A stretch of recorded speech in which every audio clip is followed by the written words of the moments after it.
Hello guys, and welcome back to my channel. This is a quick video because a lot of you have been requesting that you see me hands-on, back on the tools.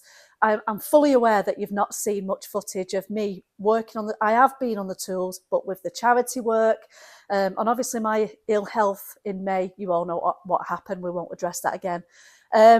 So I have an opportunity today to show you coil springs on this V50. It's failed the MOT. Both front coil springs are broken.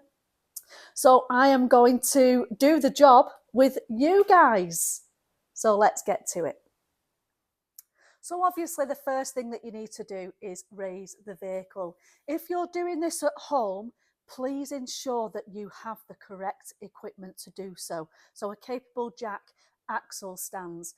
The main thing with any of this, guys, if you're working from home, is be safe. Obviously, I'm in my workshop environment.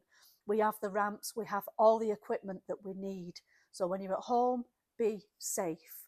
I'm going to show you some alternative tools in a bit as well. So, vehicle is raised. Obviously, we need to take the wheel off. Now, I'm not teaching anyone to suck eggs here. I just want to show you this. So obviously I'm looking on a Volvo today, which is very similar to some of the Fords. Some of you will probably know this already. The wheel nuts, however, I'm just going to show you this. So the wheel nuts on this vehicle are supposed to have these caps on. Either the caps swell or they're missing completely. Now, if they are missing, they are a 18.5 mil. If the caps are on, they swell and they are then a 19.5 mil. I know that sounds bizarre, guys. With the vehicle, you will get the wheel brace and it will be a 19 mil that comes with this vehicle. Either way, you're at the roadside, you've got a flat, you need to change the wheel for whatever reason, you're not going to be doing it with a 19 mil.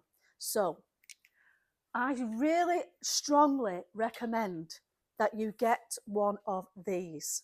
This is a flip socket. So you've got the 18.5 and the 19.5 in one socket. And how you use it is basically you get the extension, whichever size you need to use. So we'll say the 18.5 in this instance, fit the extension in. So obviously I've chosen the 18.5, so it's going to be the one without the cap, and it will fit like a glove. However, it's not going to fit that one. So it's always, I recommend it to everybody with these types of vehicles. It's not just the Fords and the Volvos. Just bear with me a second. There's also the Land Rovers. Land Rovers are 27 mil on their wheel nuts, but they have the same thing. They have the caps, they swell. So then they then go to a 27.5. So again, if you're a Land Rover owner, always best get one of these sockets, and then you are not stuck at the roadside. And if you've got the rest of the equipment, you will be able to get that wheel off and be on your merry way. So that's one of the things I wanted to show you today. Now then, oh, that nearly fell off. So the job itself, obviously we're changing the coil spring. The reason we're changing the coil spring is because of this. You can see where it's broken there, guys. The other side is the same. That's broken further around on the other side. If you follow me on social media, I posted the pictures this morning on Twitter of both sides. So that's why we're changing. Obviously that's an MOT failure. So what we need to do this job is, if you can just come in here, we've got the 15 mil for the anti-roll link bar that needs to come off. This can stay in this bracket. However, if you follow the sensor down, the sensor has a plug which needs unplugging there. The flexi needs to come out of this bracket. And then you've got a 15 mil pinch bolt there. Now, again, I'm not teaching anyone to suck eggs here. People have asked me to post these kind of videos. What I tend to do usually is wire brush. Just a small wire brush. The pinch bolt, give it a clean first. Get all that corrosion off. You know, make sure those edges are sharp. You get good purchase with your socket on that bolt. So I've done all this already, you can probably tell. And then what I usually do is give them a coat of lubricant. In this instance, Bulldog BDX, and I just let that soak in a little bit. So that's where we're at. Now, tools that we're going to need to use are these. So if some people might not have seen these before, the pass-through socket sets. This one is Blue Point snap-on. This is a godsend. So I'm going to show you how to use that when I use it on the car. Obviously your wire brush, that's your pass-through there. You've got your different sockets. I'm going to use a ratchet for the bolts at the top mount. But first and foremost, if you haven't got a cup of tea, why? Why have you not got a cup of tea? You can't do a job like this and not have a cup of tea. And if it's not Yorkshire tea, we can't be friends. So let's get to it. We'll get started, and I'm going to start by undoing this. The reason being is the kit that I showed you earlier, the pass-through kit, if you remember, this is it in the metal. So basically, that is the ratchet that you get. Then you get the correct size, in this instance is a 15mm.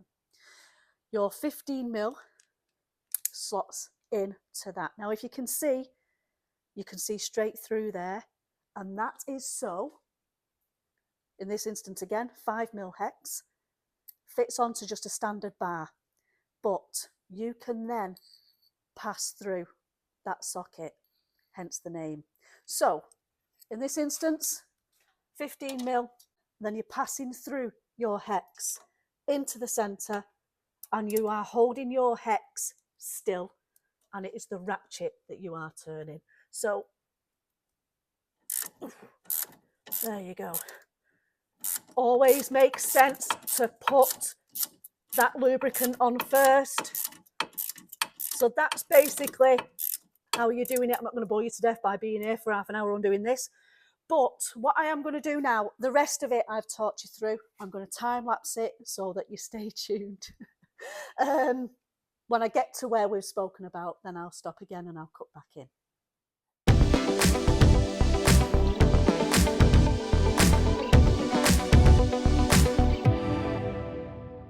Everything that I said I was going to take off, undo, etc. has been done.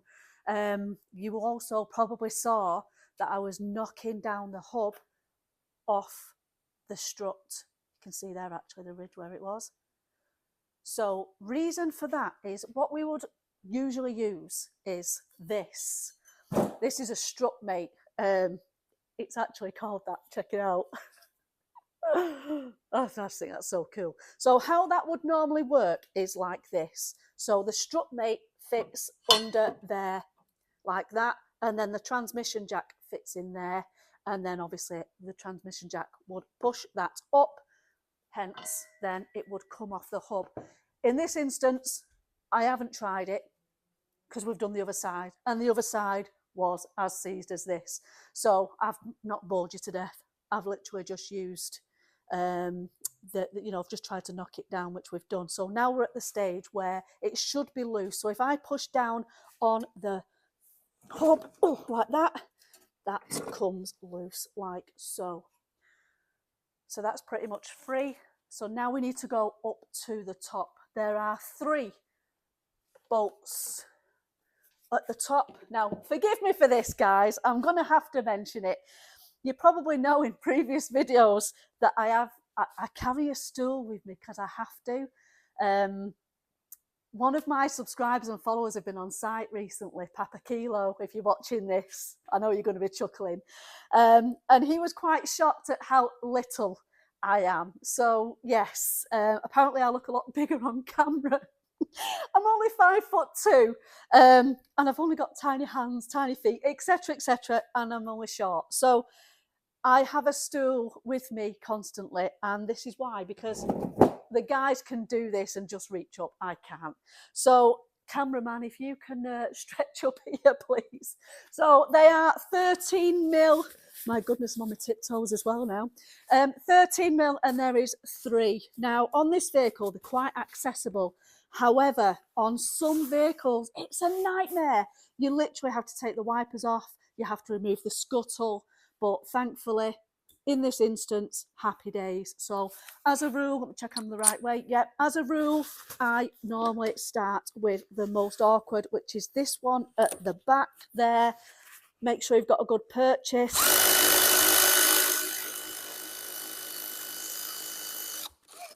And put them on the scuttle so they don't get lost. Again, the next one, for me, because I'm so small, this one.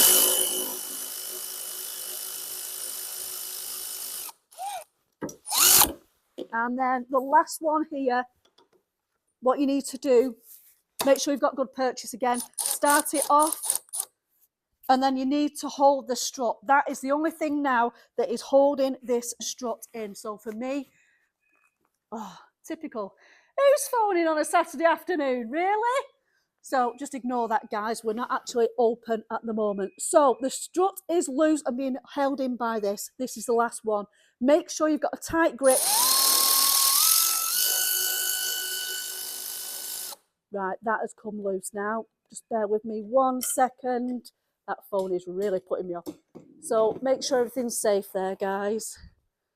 And then come down. You probably don't have to step off a stool like me. And your suspension leg, as some people call it, is off.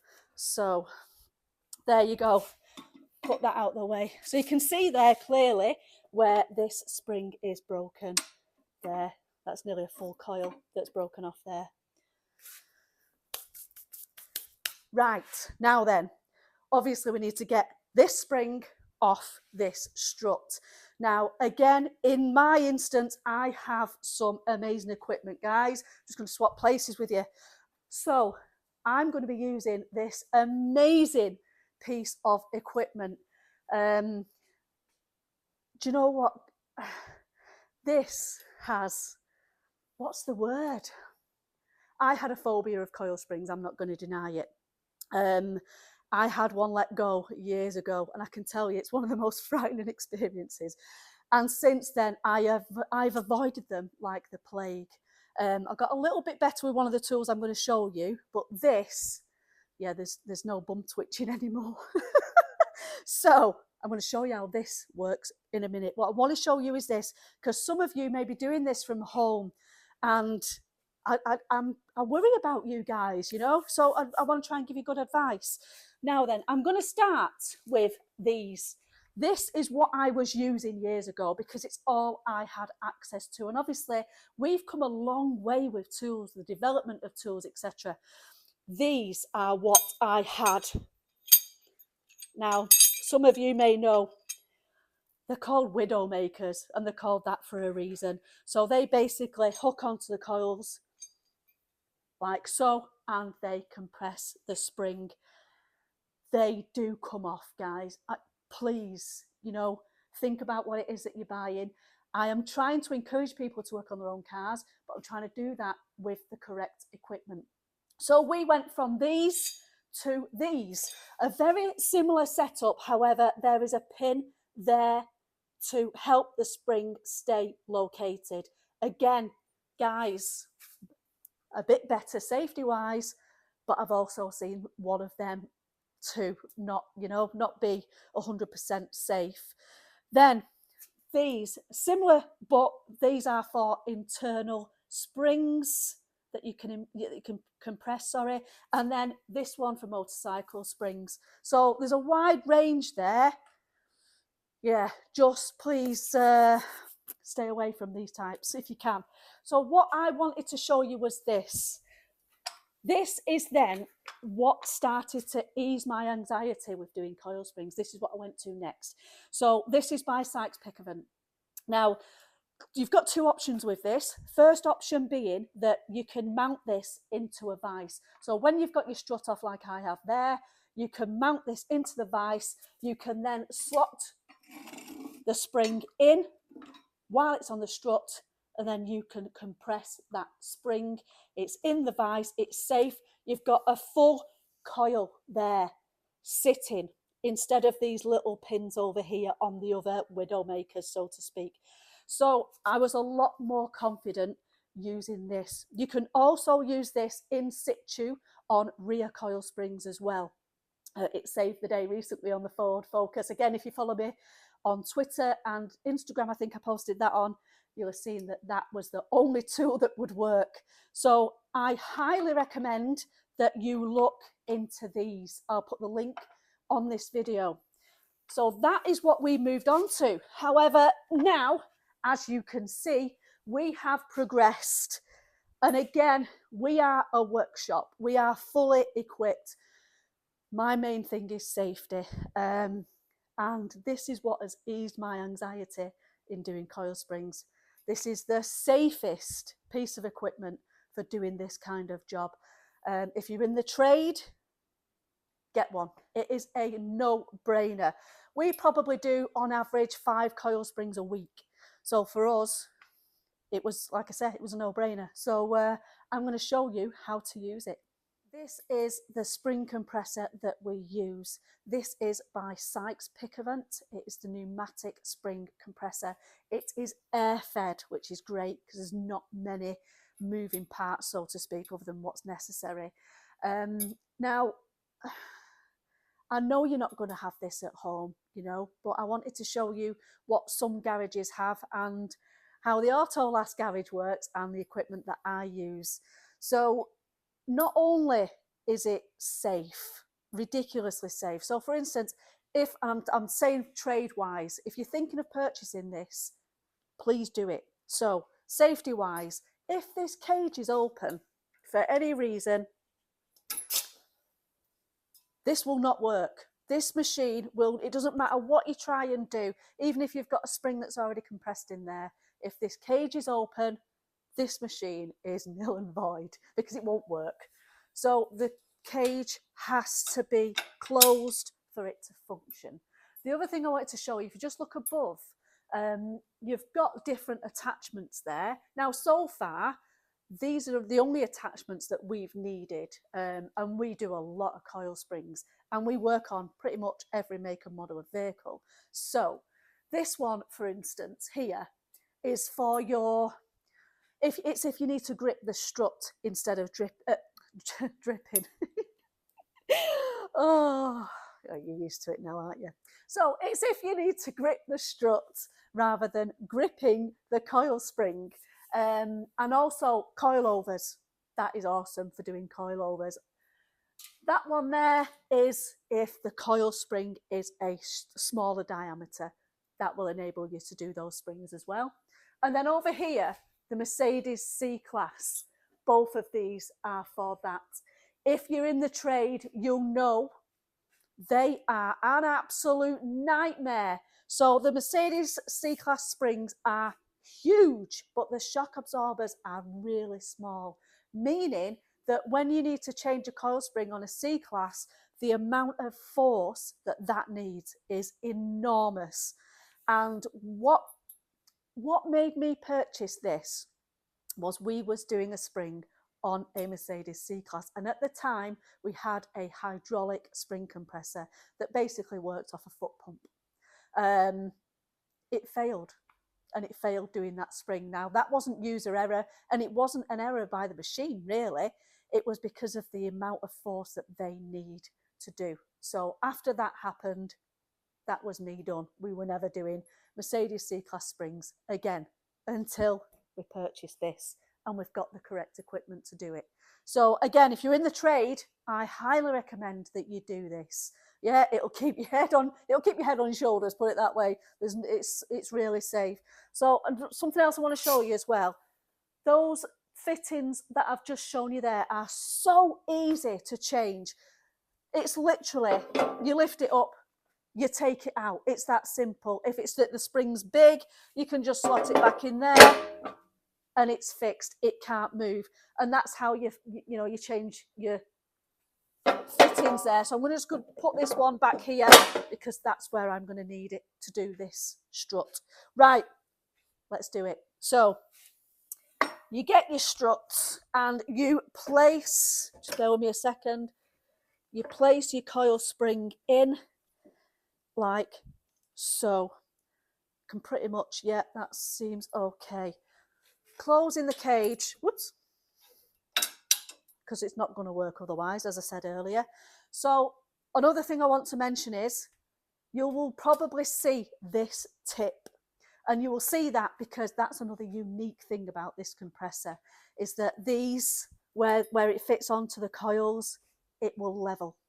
It's awesome. So this is how you use it.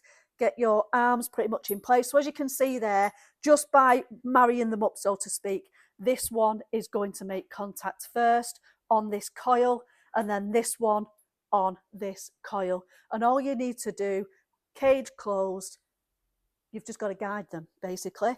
You've got your foot pedal down here, obviously to compress and to decompress. So let's do it. So obviously we're compressing, so we need to bring it, hang on 1 second, that's it. We need to bring it down. So we're already on that one there. So we've located this one. We are now locating this one on that spring. That's pretty much safe there. Can you see what I'm talking about there? Can you see how that's tipping? That is completely normal, guys, and that is just the uniqueness and the awesome design of this machine. So compress, compress, compress until you think it's enough. That is going nowhere. Screwdriver, just get the cap off. That will then expose that. Now, the pass-through kit that I showed you earlier, this is what you need again to do this. So in this instance, it's an 18mm.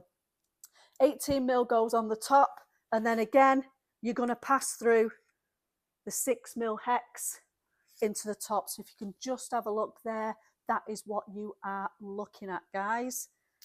Okay, so you put your socket on, your hex through, and you do that. So you keep going basically until it starts to feel a little bit loose. It gets easier through the ratchet, so to speak, till it's finger tight, which we're not far off there. So you hold the strut in place, push it up, you can see the movement there, guys, and then you should be finger tight at the top. You undo that, longest one in the world.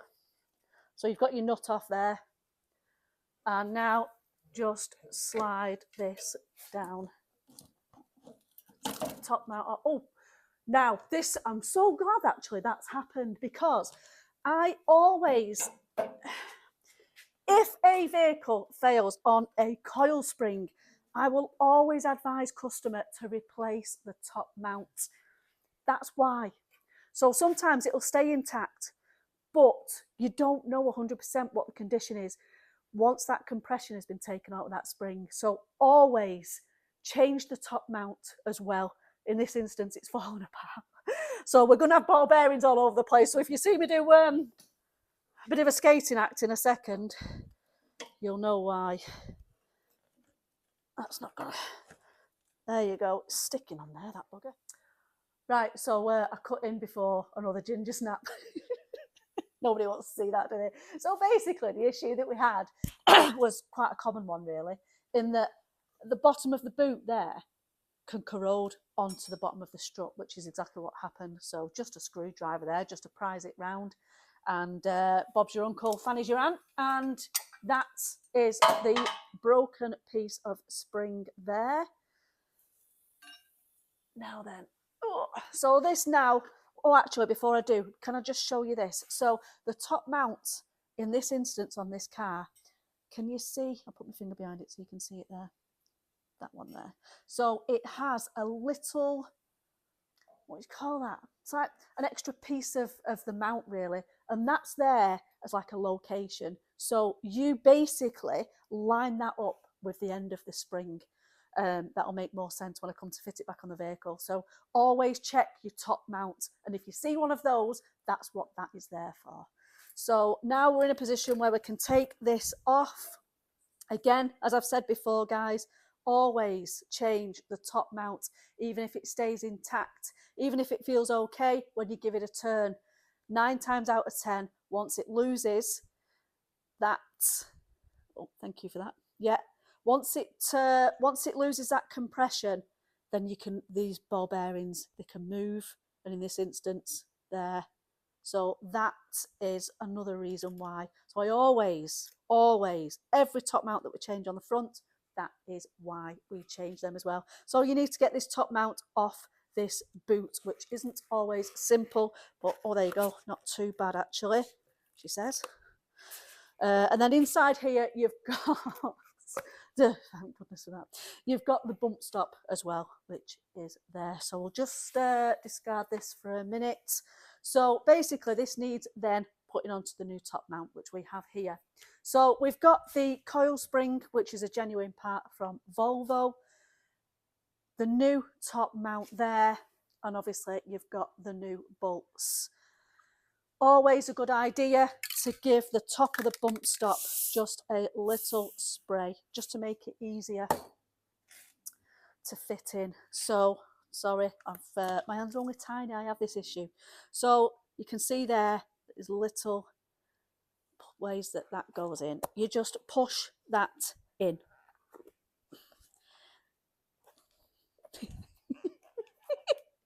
Come on, BDX, don't let me down.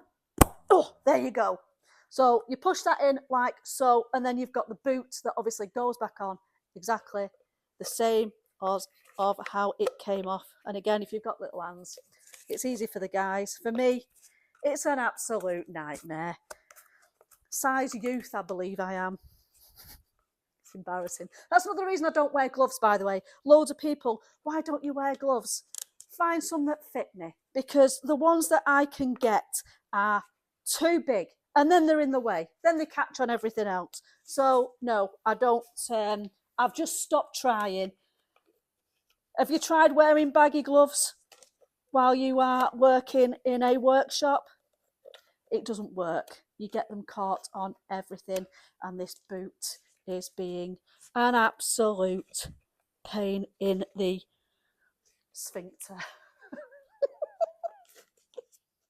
So if you're at this stage and you were struggling with that boot like I was, get yourself a cameraman with hands like shovels, because that's what sorted that out. Normally, when I've not got the camera on me, I'd be in a corner swearing and cursing and things like that, which I can't do, sadly, during filming. So boot is on. So obviously what we need to do is take the broken coil spring out and put the new one in. So cage is closed, which means it will operate. So we are decompressing the spring, which is obviously the green button there. Really simple.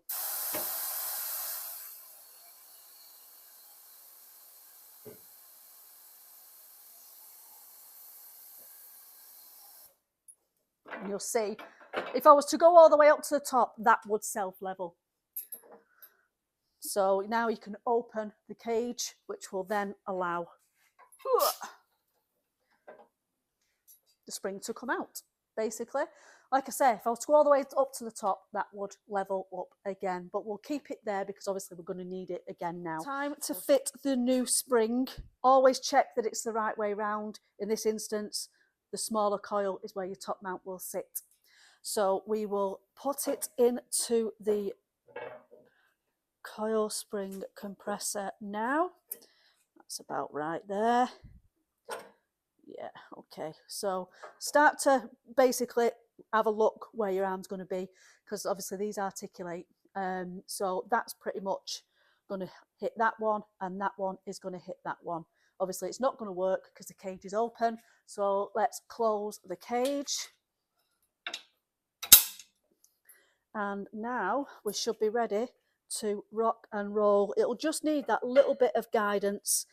So to compress, it's the red button, and then you're moving this arm in for it to then locate on that coil there. And then it's just a case of literally compressing that spring down. You'll see that it'll level itself there so that it's nice and straight. You can pretty much can see how much that's compressed. You wouldn't chance that with the normal tool. Right, so you compressed there, and then it's pretty much as we took it off. So strut through there.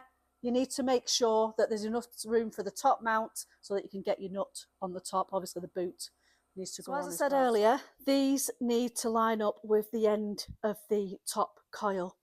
And then on this top mount, for instance, if you look there, you'll see that little piece there as well. This isn't on all top mounts, so if it's not on yours, don't be too worried, but always check for it, because that ideally is locating and in the right position.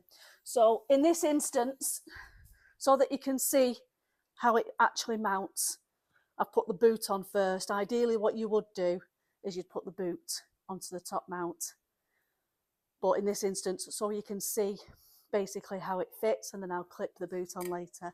So coil spring compressed, top mount in place, located, and then from underneath you are placing the strut. So guide it into that top mount there, through the bump stop, and then you'll see there that you can actually marry that up. And then you get your nuts for the top. Just get a few threads on that. Always, not just in this instance, wheel nuts, for instance, always start off finger tight. Spark plug's another one. I've seen it so many times where they just put straight onto the gun and start. That way you know it's not cross-threaded. You can feel it with ease, basically. So that's what we're looking at. As we said earlier, the bottom of the spring, you can now turn that in place so that when we decompress this spring, it's in line and it's ready. So we need to tighten that top mount up. So we'll get the tools that we had before. So the 18mm, as we said earlier, and the pass-through, which is a 6mm hex. Holding that still. Okay, that's just tightening up there now.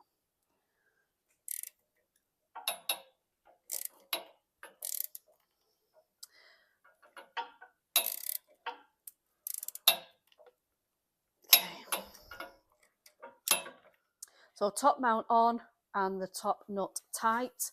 This is another great thing in that you can line it up. So that's going nowhere, but you have the facility to move it around to make sure that that is going to locate correctly without your hands being in the way, because it's basically foot operated. So as we decompress, you can do that as slow as you like.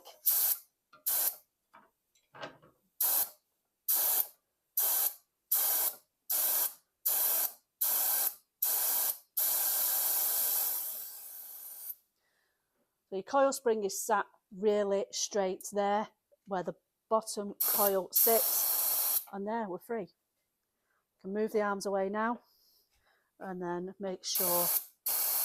Okay, so that's it.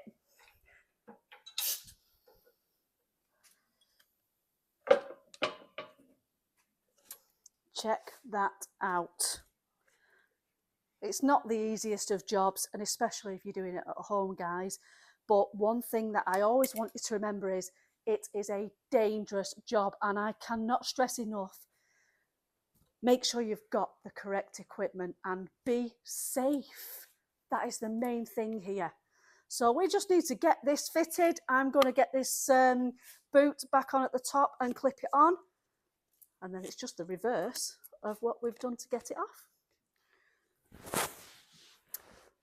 Okay, so the strut is in. I've loosely, again, like I said before, finger tight always first. Make sure these are not going to cross thread. So you get new bolts, always replace the bolts if they come with it.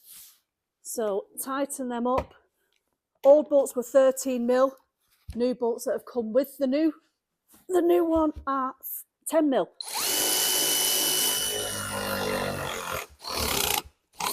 Oh, Christ.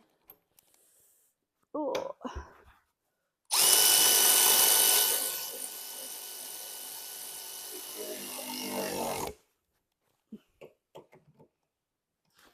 that's secure now. If anyone knows of a ratchet that's smaller than this is awesome, don't get me wrong, but a smaller one for little hands and little arms.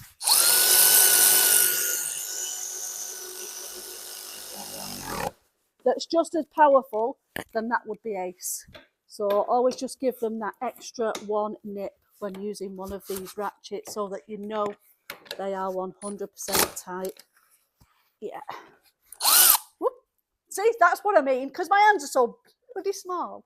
Anyway, right, so I'm going to put it all together. It's pretty much the reverse of what you've seen me do already. However, there's going to be this. So transmission jack. When putting it all back together, so you'll see me lift the ramp up as well. So this is basically going to go under the ball joint, and then I'm going to raise that through there so that the strut, the hub will then mount back onto the strut without too much struggle. So that's what you'll see this for. That's why I'm going to be using it. So time lapse from now so I don't bore you to death, and we'll get it all back together.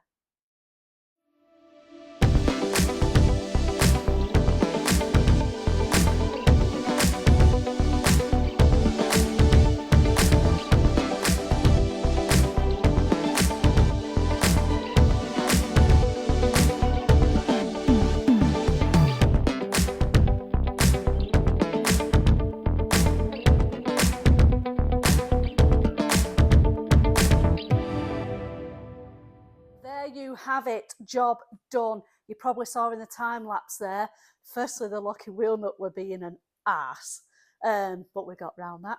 And secondly, and most importantly, torquing the wheels up. It's so important that you do that. Always finish your job with that at the end. So that's it, start to finish, coil spring on a Volvo V50. Again, not the easiest job, especially when you're doing it from home. Trade guys, if you've been watching this video and you're interested in the Sykes pneumatic spring compressor, feel free to email me, get in touch with any questions that you have or any advice, or if you simply want to know where you can get one from, I can point you in the right direction to a direct contact for Sykes. So thank you again for joining me. Anybody that knows of gloves, I know you all laugh at me because I don't wear gloves, but anyone that knows of any that are small enough that won't rip after 3 seconds of wearing them, that would be awesome as well. So today is a bonus video for you guys, simply because the Sunday video that normally goes out, I'm going to do midweek. As you know, the sepsis amount is going to be announced on Wednesday, and the reason it is on Wednesday is because it is World Sepsis Day, and what a suitable day to announce how much money has been raised. And I'll show you IGO, where IGO's up to. So Brent Burnett, if you're watching midweek, you can see where your lovely new car is up to. We're not far off now, just waiting for a few last bits and bobs really of parts. But again, guys, thank you very much, and I will see you midweek. Take care and be safe.